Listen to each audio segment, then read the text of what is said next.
تو ابوبکر صدیق رضی اللہ تعالیٰ عنہ وہ ساتھ پیچھے کھڑے تھے، انہوں نے وہ آپ کی چادر مبارک اٹھا کر آقا کریم صلی اللہ علیہ وسلم کے کندھوں پر ڈالی اور پیچھے سے آپ سے لپٹ گئے اور عرض کی کہ اے اللہ کے محبوب صلی اللہ علیہ وآلہ وسلم، کافی مناجات ہوگی آپ کی اللہ کریم سے، عن قریب اللہ آپ سے کیا ہوا وعدہ پورا کرے گا۔ تو یہ سبب تھا۔ سورہ انفال میں اللہ کریم نے فرمایا، آیت نمبر 9 ہے سورہ انفال کی، کہ اذ تستغیثون ربکم فاستجاب لکم انی ممدکم بألف من الملائکۃ مردفین، کہ جب تم اپنے رب سے فریاد کر رہے تھے۔ یہ سورہ انفال میں اللہ کریم نے یہ نقشہ، قرآن کے مختلف مقامات پر اللہ کریم نے اس کو مضمون کو کیا، بیان کیا، اور کہیں کسی انداز میں کہیں کسی انداز میں۔ تو سورہ انفال میں اللہ نے فرمایا کہ جب تم اپنے رب سے فریاد کر رہے تھے، سو اس نے جواب میں فرمایا کیا، کہ میں تمہاری مدد کے لیے پے در پہ 1000 فرشتوں کو بھیج رہا ہوں۔ کہ آقا کریم صلی اللہ علیہ وسلم نے بازو اٹھا کر جب اللہ کریم سے مدد مانگی تو اللہ نے فرمایا کہ میرے محبوب تو نے مجھ سے مانگا ہے تو میں فرشتوں کی تعداد 1000 فرشتے پے در پہ تیری مدد کے لیے میں بھیج رہا ہوں۔ پھر اللہ کریم نے فرشتوں کی فوج اتاری اور فرشتوں نے وہ کام کیا جس کے لیے وہ پیدا ہی نہیں کیے گئے تھے۔ تو اللہ کریم آگے ارشاد فرماتے ہیں، اذ تقول للمؤمنین علن یکفکم ان یمدکم ربکم بثلاثۃ آلاف من الملائکۃ منزلین، کہ جب میرے محبوب آپ اپنے ماننے والے مسلمانوں سے یہ فرما رہے تھے کیا، کہ کیا تمہارے لیے یہ کافی نہیں ہے کہ تمہارا رب 3000 فرشتے جو اتارے ہوئے ہیں ان کے ذریعے تمہاری مدد فرمائے۔ جب آقا کریم صلی اللہ علیہ وسلم نے اللہ کی بارگاہ میں اپنی مناجات اور فریاد اور التجا پیش کی تو اللہ نے اپنے محبوب کو یہ کہا کہ میں فرشتوں کو پے در پہ آپ کی مدد کے لیے اتار رہا ہوں، تو آپ نے اپنے صحاب سے یہ خطاب کیا، اس کا ذکر اللہ کریم فرما رہے ہیں کہ میرے محبوب جب آپ کہہ رہے تھے اپنے ساتھیوں سے کہ کیا یہ کافی نہیں ہے تمہارے لیے کہ رب کریم 3000 فرشتے اتارے، جو فرشتے اتارے ہیں 3000 ان کے ذریعے سے تمہاری مدد فرمائے، ان کے ذریعے سے تمہاری مدد فرمائے۔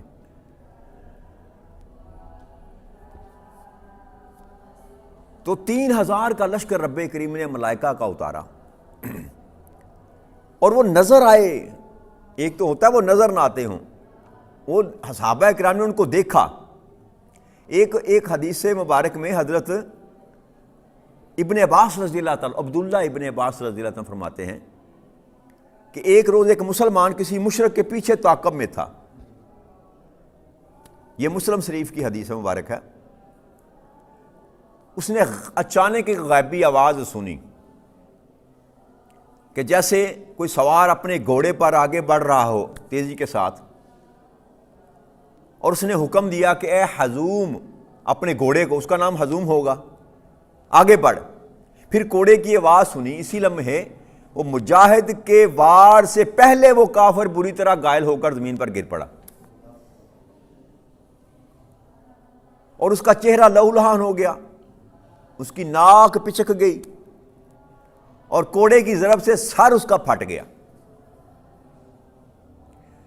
وہ انصاری جو تھا صحابی رسول صلی اللہ علیہ وسلم جو اس کے پیچھے تھا، جب وہ سارا واقعہ ہو گیا واپس آقا کریم صلی اللہ علیہ وسلم کی بارگاہ اقدس میں آیا تو آ کر سارا واقعہ بیان کیا کہ آقا کریم صلی اللہ علیہ وسلم میرے ساتھ یہ واقعہ بیان پیش آیا، میں نے اس کو ہاتھ بھی نہیں لگایا، تو وہ جو مشرک تھا جس کے تعاقب میں تھا اس کا یہ حال ہوا۔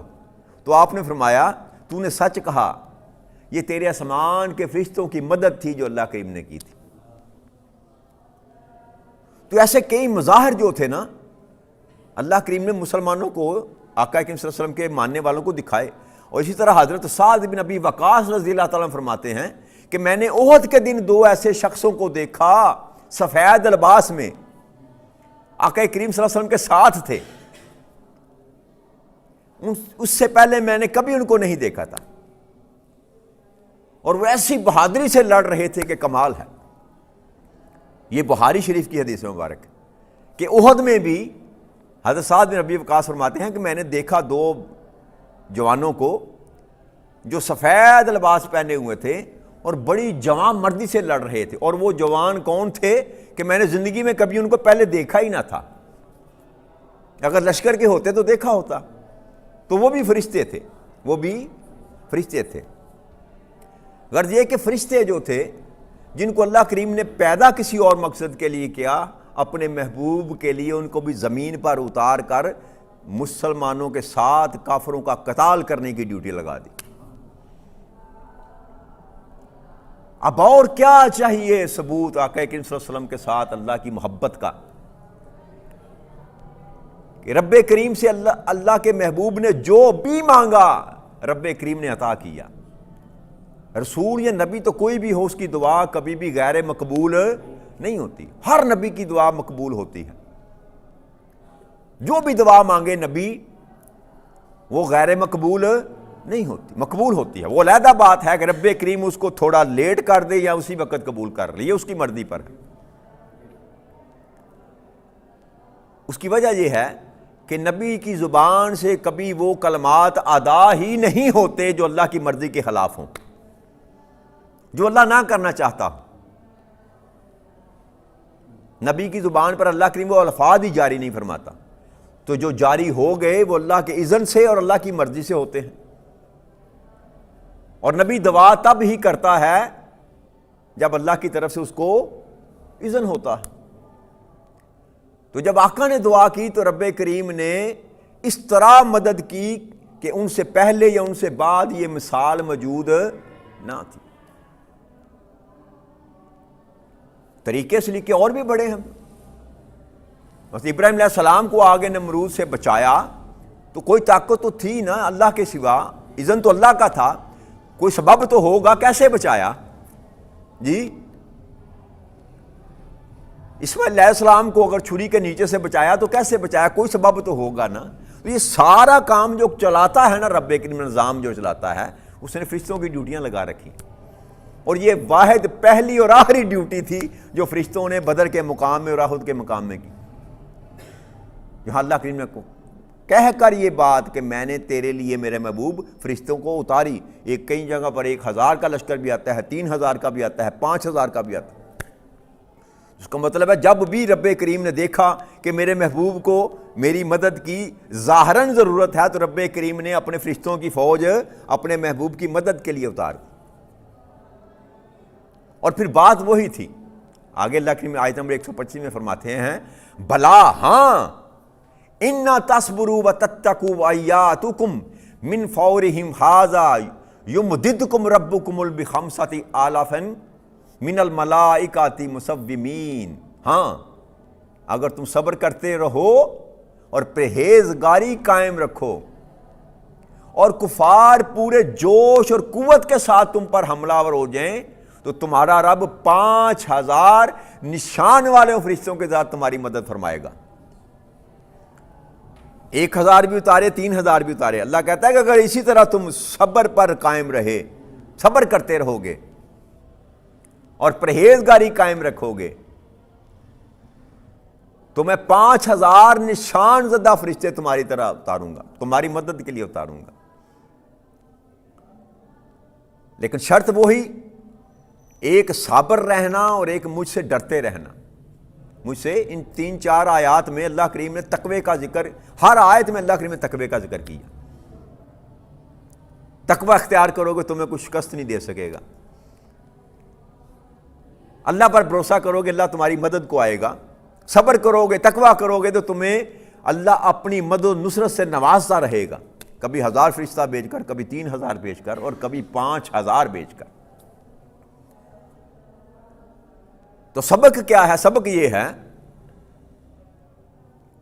کہ 15 صدیاں پہلے ہو یا آج کا دن ہو یا آج سے 15 صدیاں بعد ہو، جو امت بھی آقا صلی اللہ علیہ وسلم کی امت کی جو جماعت، جو گروہ اس پیرامیٹر پر پورا اترے گا، اللہ کریم اس کی مدد فرماتے رہیں گے۔ یہ کل کی بات ہے، 1965 کی جنگ جو پاکستان اور ہندوستان کی ہوئی. میں اب تو چھوٹا بالکل بچہ تھا, میں نے تو دیکھی نہیں, سنا ہے کہ بیان کیا جاتا ہے کہ اس جنگ میں بھی اللہ کریم نے اپنی فوج اتاری.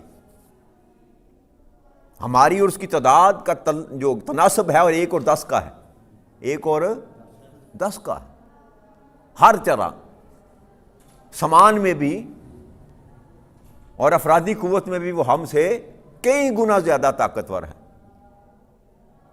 اور جب 65 کی جنگ تھی تو اس وقت تو ہمارے پاس ہے ہی کچھ نہ تھا جی, اس قدر مضبوط نہ تھے ہم جیسے آج ہیں.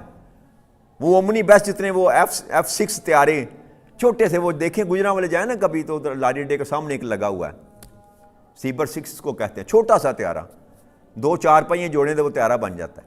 وہ طیارے تھے ایم عالم نے جس سے ذریعے 6 جہاز کے 5 جہاز گرائے جی. چونڈے کے محاذ پر 600 ٹینک کا حملہ کیا دشمن نے. دنیا حرب و جدل کی تاریخ میں اتنا بڑا ٹینک کا حملہ نہ کبھی پہلے ہوا نہ کبھی بعد میں ہوگا. 600 ٹینک کا حملہ گویا ایک لوہے کا پہاڑ تھا جو پاکستان کی طرف بڑھ رہا تھا. تو اللہ کریم نے مدد کی اور 600 ٹینک کا پہاڑوں جتنا وہ ملبہ جو تھا وہ دشمن اپنے ٹینک جلتے ہوئے چھوڑ کر بھاگ گیا. تو یہ اللہ کی نصرت اور مدد کے بغیر ممکن نہ تھا. وہ الفاظ تھے, وہ آج بھی آپ یوٹیوب پہ جائیں نا تو وہ سپیچ آپ کو مل جائے گی ایوب خان کی, کہ دشمن کو یہ معلوم نہیں کہ اس نے کس قوم کو للکارا ہے. یہ قوم جس کا دل لا الہ الا اللہ محمد رسول اللہ کے کلمات سے دھڑکتا ہے. وہ جو زبان سے نکلا تھا نا کہ تجھے پتہ نہیں کہ ہم کس کے ماننے والے ہیں, رب نے اس کی لاج رکھی اور پھر اللہ نے اپنی مدد کی جیسے وہ کرتا ہے, جیسے وہ کرتا ہے. اور قیامت تک کے لیے اللہ نے یہ بات بتا دی ایمان والوں کو, ایمان والو ہاں اگر تم صبر کرتے رہے اور تقوی پر برقرار رہے, تقوی اختیار کیے رکھا, مجھ سے ڈرتے رہے, میرے سوا کائنات میں کسی اور طاقت سے نہ ڈرے, فقط مجھ سے ڈرتے رہے, تو میں نشان زدہ جو ہے نا فرشتے وہ تمہاری مدد کے لیے اتاروں گا.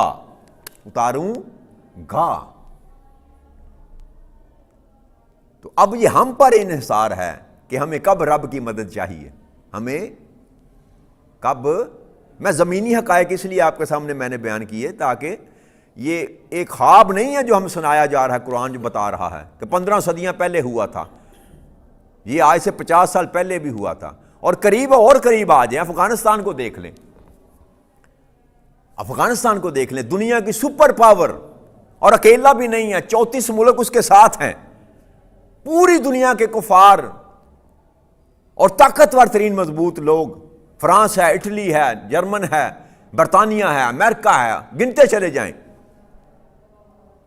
نیٹو کی جو پاور ہے, سارے کے سارے ایک اکیلے افغانستان کو مارنے کے لیے آئے, ابھی تک مر رہے ہیں. مار کیوں؟